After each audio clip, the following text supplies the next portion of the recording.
G'day guys, we're here today to talk about a very serious issue, domestic violence, and we're trying to raise awareness for it. We've got here Councillor Rebecca Vonhoff and Kathleen Turley from DVAC, and they've given up some time to talk to us today about it. So firstly, if I could talk to you, Beck, in the Toowoomba region at a council level, can I ask what has been going through the council's minds as to domestic violence, what's been going on, the issues, and what we as a community can do about it? So I think for us councillors, because we're sort of up to our elbows in the community, we do know what's going on in the community, and we have relationships with people in the community who talk to us about what's going on as well. So domestic violence is a problem everywhere where we find domestic violence, and we find domestic violence in Toowoomba, so it's a problem here in Toowoomba. And I think it's important to understand that it affects the whole population. It doesn't affect a particular group. It affects people regardless of age, wealth, educational levels, and while it mostly affects women and children, there are men who are also affected. So there's that education piece I think is really important. Domestic violence is about the choice of individuals when they choose behaviours of power and control. And I think it's a role for us as councillors that we try to get that information out into the public. The housing crisis is a problem as well, not just for Toowoomba but all regional centres at the moment, but that is again something that we're really cognisant of. Other stress factors that then lead and result in domestic violence. Yeah, because it's where do they go? Where if you're in a crisis situation and you need to get out, do you have somewhere that you can go to where it's safe? Is there a cross-sectional government approach? Does the council feel like they are supported?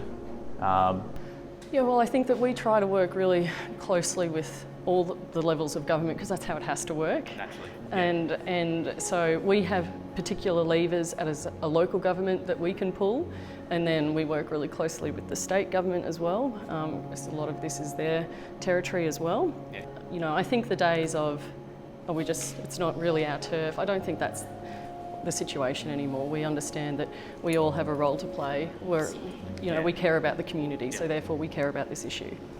What advice would you have to the community at large about how they can assist with this crisis? I think that education piece is really important. Yeah. And I think that believing people when they come forward, and society is changing really fast. So I do think that there has been a seismic shift even in the last year or two on that front. And I would like to think actually that for all of the horrors of COVID, it's actually made us a little bit more understanding and compassionate and aware. And we had community before, and for a time that was taken away. And I think that was the first time in a really long time that people actually realised community matters, and how my little role in that community, where I'm aware of the kids who live in my little neighbourhood and the kids who play with my kids and the other mums I see, and all of those little interactions, they actually are really important. And to sort of just keep an ear out, I suppose, and don't be silent. If it's safe to do so, don't be silent. I think that's the days of that are long gone as well, because it's just not acceptable. Yeah, and by not being silent, we continue to educate, and hopefully that will result in change. And Kath, you're probably the point of the spear, so to speak, when it comes to domestic violence in Toowoomba. What do you think that the community can do to help? Well, sometimes what I think people think is, I'm not the professional, I'm not a social worker, so I can't actually do anything here.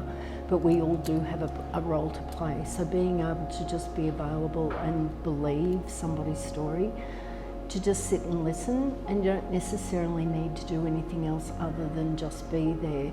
To maybe ask a question about, what do you need from me? What do you think I can do to support you? I think they're really organic, natural things that provide opportunities, particularly for individuals that are experiencing domestic violence, to actually go, this is maybe a space where for the first time I'm able to say to the person or say to an individual, this is what's actually happening in my family, or this is what's happening in my life.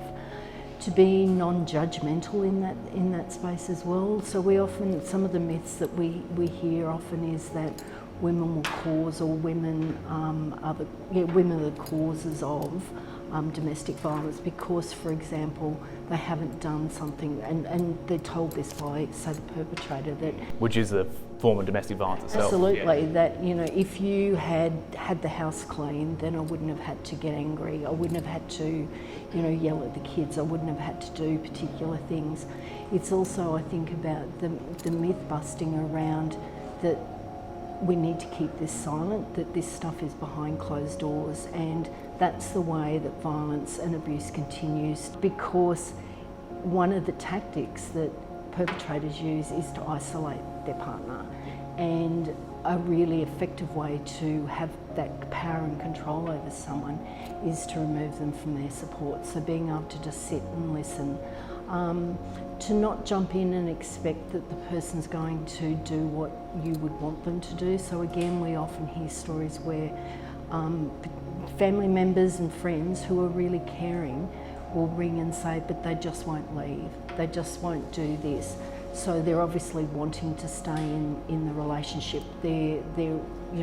They're actually enjoying this abuse, and that's not the case. What advice would you have for those family members? Because the point of today is to try and talk about awareness and about what people can do if they see domestic violence, and probably the only people who are going to see it likely are going to be close relations. What advice would you have for them? I think it's about listening to what the person wants and being in the space that they are in. So it can seem like the easiest thing to do is if you leave, that stops. We know from research, we know from statistics that leaving and 6 months after leaving is actually one of the high risk times, because when we're talking about DV, one of the drivers of DV is that power and control, and when an individual leaves, then the perpetrator no longer has control, and so their need to control, their need to have that person back in their life just escalates and escalates. And so often the situations and what we've seen in the past couple of years, particularly in Brisbane and the Gold Coast, is these are the times when women have been killed because they've left and the perpetrator no longer has that power. So leaving doesn't actually stop. So it's believing the story and saying to the person, what do you think you need to do? Often individuals that have been in domestic violence are doing a lot of really amazing things to keep themselves safe. And so it's about supporting them in their choices around what they believe they need to be doing. I just want to say thank you to Councillor Rebecca Vonhoff and Kath Turley from DVAC I'm grateful for their information today. So thank you. And if anybody needs any more information about domestic violence, if you could look at the caption, there are some links, and please have a look at those. Okay.